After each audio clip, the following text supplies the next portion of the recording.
Iran के परमाणु हथियार उसी के लिए कहीं काल तो नहीं बनने वाले। ईरान की परमाणु शक्ति बनने की जिद कहीं तीसरे विश्व युद्ध का आरंभ तो नहीं कर रही है। ये बहुत से सवाल हैं जो उठ रहे हैं क्योंकि यही सच है। नमस्कार, आपके साथ मैं हूं सबीना तामंग देशमुख। तीसरे विश्व युद्ध की चिंगारी भड़क गई है। थर्ड वर्ल्ड वॉर की ओर ये दुनिया बढ़ती हुई नजर आ रही है। इसे नकारा नहीं जा सकता, यही सच है। क्या ये सच हो सकता है? क्योंकि ईरान और इजराइल के बीच खूनी संघर्ष चल रहा है जिससे दुनिया हैरान है, परेशान है। ऐसे में सवाल उठ रहे हैं कि क्या ये तीसरे विश्व युद्ध का ट्रेलर है? अगर ऐसा है तो क्या युद्ध की ये चिंगारी पूरी दुनिया को अपनी गिरफ्त में ले लेगी? देखिए, इजराइल का मानना है कि ईरान का परमाणु हथियार उसकी सुरक्षा के लिए सबसे बड़ा खतरा है। इसलिए वो ईरान के परमाणु कार्यक्रम को रोकने के लिए बार बार हमले कर रहा है। ईरान भी जवाबी हमला कर रहा है, लेकिन ईरान अपनी जिद पर अड़ा हुआ है और ये जिद कहीं तीसरे विश्व युद्ध का आरंभ तो नहीं कर चुका? फिर वही सवाल। इजराइल के ईरान पर हमले के बाद रूस की प्रतिक्रिया भी सामने आई। इसका जिक्र क्यों कर रहे हैं आप समझिए, क्योंकि इसने सभी को हैरान कर दिया। रूस की सेना के टॉप जनरल अलाउद्दीनोव ने कहा कि इजराइल के जरिए ईरान पर किए गए हमले के साथ अब तीसरा विश्व युद्ध शुरू हो चुका है। यानी कि क्या ईरान की जिद शुरुआत कर चुकी है? वही सवाल जो हमने सबसे पहले पूछा। जनरल ने साफ तौर पर कहा है कि 10 लाख सैनिकों को युद्ध के लिए तैयार किया जाए। ऐसे में अब कयास लगाए जा रहे हैं कि ईरान और इजराइल की इस महाजंग में दुनिया के सबसे शक्तिशाली देश अमेरिका, रूस और चीन भी शामिल हो रहे हैं।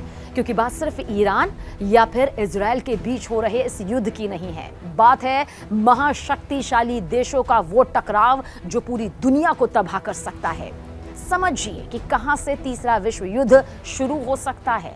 देखिए, अगर ये सच हुआ तो तीसरे विश्व युद्ध की शुरुआत पश्चिमी एशिया से हो सकती है। यानी कि ईरान की जिद की कीमत, भारी कीमत पश्चिमी एशिया से शुरुआत के तौर पर होगी। अगर ये सैन्य टकराव और ज्यादा बढ़ा तो इसमें कई देश शामिल हो सकते हैं। युद्ध किन देशों के बीच हो सकता है? क्या सिर्फ ईरान इजराइल तक ही सीमित रहेगा?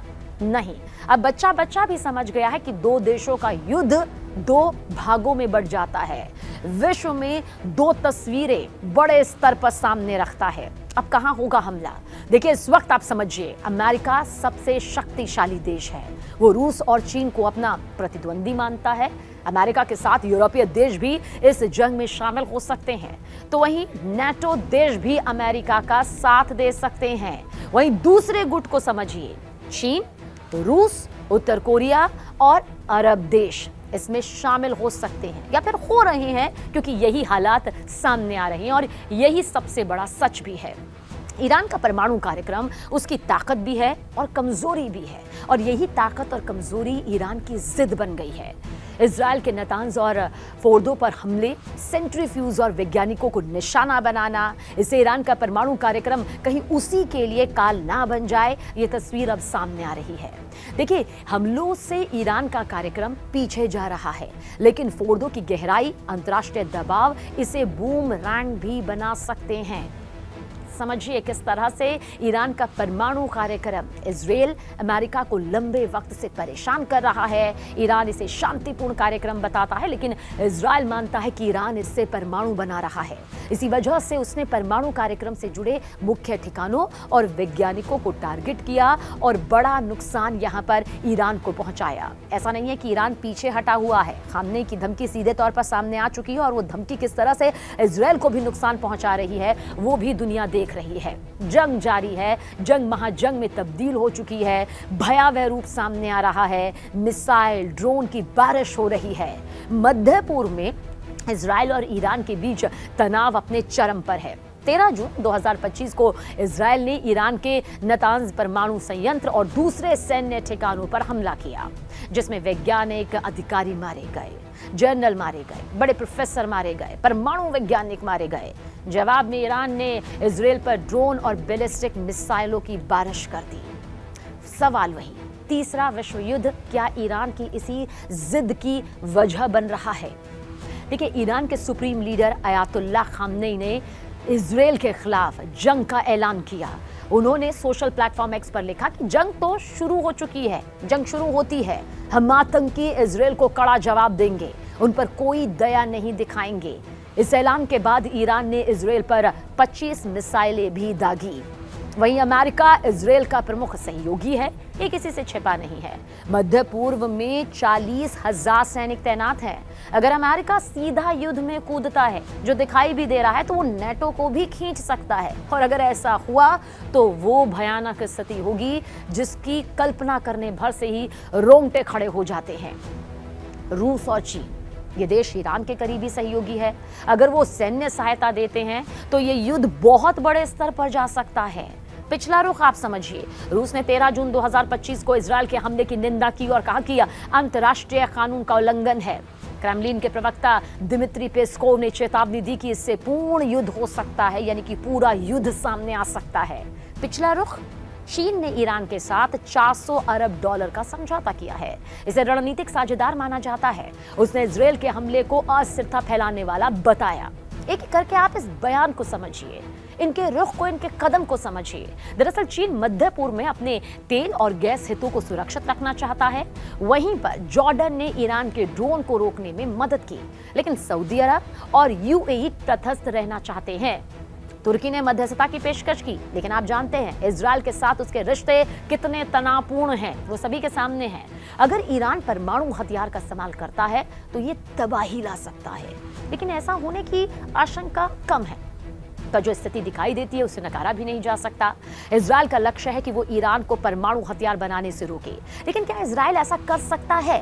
इसके लिए इजराइल को अपने दोस्त अमेरिका की मदद चाहिए। ईरान का परमाणु कार्यक्रम रोकने के लिए इजराइल को तेहरान के पास फोर्डो नाम की जो भूमिगत सुविधा है उसे तबाह करना होगा। और अब तो B-2 बॉम्बर भी सामने आ रहा है। ब्रह्मास्त्र, एक ऐसा विमान जो सब कुछ तबाह करने की कुवत रखता है, ताकत रखता है। ये सुविधा पहाड़ों के नीचे 90 मीटर की गहराई में है। इजराइल अब तक इसे नुकसान नहीं पहुंचा पाया है, लेकिन अमेरिका की मदद से नुकसान भी पहुंचा सकता है और टारगेट को सेट करके तबाह भी कर सकता है। अगर अमेरिका की सीधी एंट्री होती है, जो फिलहाल इस वक्त इस परिपेक्ष्य में दिखाई भी देती है, क्योंकि अमेरिका का सीक्रेट हथियार टेक्नोलॉजी इतनी खतरनाक है कि वो अपने सबसे करीबी दोस्तों को भी नहीं देता है। दुनिया का सबसे अनोखा ताकतवर लड़ाकू विमान B-2, जिसकी टेक्नोलॉजी इतनी एडवांस है कि अभी तक कोई भी देश इसकी बराबरी नहीं कर पाया है। रूस और चीन अपने स्टील्थ विमानों पर काम जरूर कर रहे हैं, लेकिन उनके विमान अभी भी B-2 की तकनीक से पीछे हैं। ये अपने आप में इस बात का संकेत है कि स्थिति बहुत खतरनाक बन चुकी है, बेहद खतरनाक। तो क्या ईरान को अपनी जिद छोड़नी पड़ेगी? लेकिन जो ईरान का एक्शन सामने आया है वो कह रहा है कि इजराइल को अंजाम भुगतना होगा, आखिर तक भुगतना होगा। इजराइल कह रहा है कि हम पीछे नहीं हटेंगे, किसी भी कीमत पर ईरान को परमाणु संपन्न देश हम तो बनने नहीं देंगे। अमेरिका भी चेतावनी भरे लहजे में बहुत कुछ कह चुका है। फ्रांस भी यहाँ पर इजराइल का साथ दे चुका है। दो गुट अपने आप में सामने आ चुके हैं। इस्लामिक देशों का साथ यहाँ पर ईरान को मिल रहा है। पाकिस्तान कह रहा है कि वक्त पड़ी, जरूरत पड़ी तो हम ईरान को परमाणु देंगे, इजराइल पर हमला करेंगे। वाकई ये स्थिति वही है जो तीसरे विश्व युद्ध को लेकर बार बार आशंका के तौर पर जताई जाती रही है। क्या शुरुआत हो चुकी है? पर अगर नहीं तो क्या हम इस सच से मुंह फेर रहे हैं? सवाल बहुत है, क्योंकि यही सच है।